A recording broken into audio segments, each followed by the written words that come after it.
அத்திப்பழத்தை புட்டா அத்தனையும் சொத்தைன்னுவாங்க பழமொழி. ஆனால் அத்திப்பழத்தை இப்படி புட்டு பார்த்தோம்னா இதை பாருங்கள், அதுக்குள்ளே விதை தான் இருக்கும் நிறைய. இதை பாருங்கள், புட்டு உங்களுக்கு பிரித்து காட்டுறேன் பாருங்கள். இந்த விதை தான் பூச்சி மாதிரி தெரியும் பார்க்குறதுக்கு.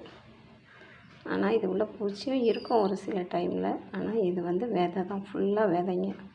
இந்த விதையோடு தான் நம்ம சாப்பிட்ணும். சாப்பிட்டா தான் அதில் இருக்க சத்தெல்லாம் நமக்கு அப்படியே கிடைக்கும். அது பாருங்கள், விதையோடு இருக்குது பாருங்கள். இந்த விதையோடு நம்ம அப்படியே சாப்பிட்ணும். சாப்பிட்டோம்னா பச்சையாகவும் இதை அப்படியேவும் சாப்பிட்லாம், ஜூஸ் போட்டு சாப்பிட்லாம், காய வச்சு பதப்படுத்தி தினமும் ஒன்று சாப்பிட்லாம்.